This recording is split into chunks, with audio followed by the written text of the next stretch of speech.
but we made no difference. The children that wanted to talk about their past did, but we made no difference between the children from the continent and the children from England. I must tell you, when I left Rowledge and I went to live in London, I missed the children.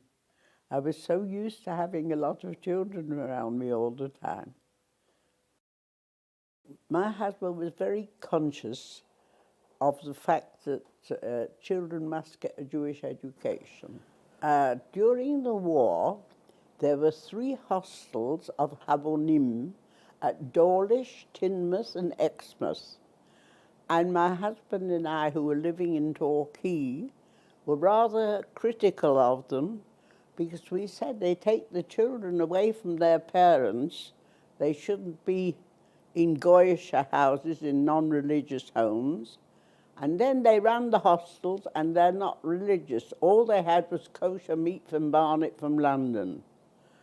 And suddenly, the organising secretary of the evacuees, Miss Olga Braham, came to our house in Torquay and said, "You have so much to talk about the Habonim hostels.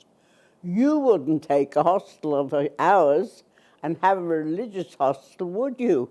So we said, yes, we would. And that was the beginning of knowing that we're going to go to Rowledge House, Rowledge, near Farnham in Surrey. And my husband went to look at the house first and to make arrangements, and we got 22 boys and 8 girls. We had 3 sets of twins. The children that were from the continent were Hannah and Joachim Nyman, and Hildegard Nathanson, and a boy called Gilbert Engel, but they weren't all from the Kindertransport. The other children were English evacuees. But actually the hostel was formed for English evacuees, like Habonim had the 3 in Devon, Teignmouth, Dawlish and Exmouth. They had only English children, and we had the children from the continent and the English children. And the first thing we did was to get rid of the staff that they'd sent us. We found out that the lady in the kitchen said when the children kissed the Siddurim, kissing dirty books, and that was her exit. And eventually we had an Orthodox staff to take care of the 30 children. They just went to the local school and everything was completely kosher. There was no cooking on Shabbat, and the children got a completely Orthodox Jewish education in Rowledge itself.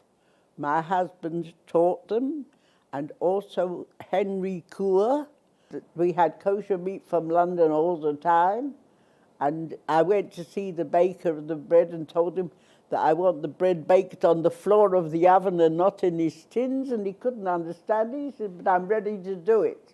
I must say that children that came from the continent fitted in very well because they were young. They had very few memories.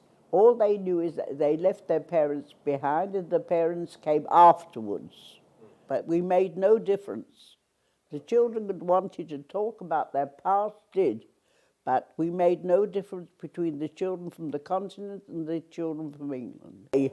After us, in Ascot, there was another hostel by the Reverend Chaim Pearl, and their children had to have a Sefer Torah as well because they were from 11 upwards, so he had children who were bar mitzvah. We only had children from 7 to 11. And in every way, everybody was very, very helpful. And I enjoyed my years in Rowledge very much, and I hope the children do.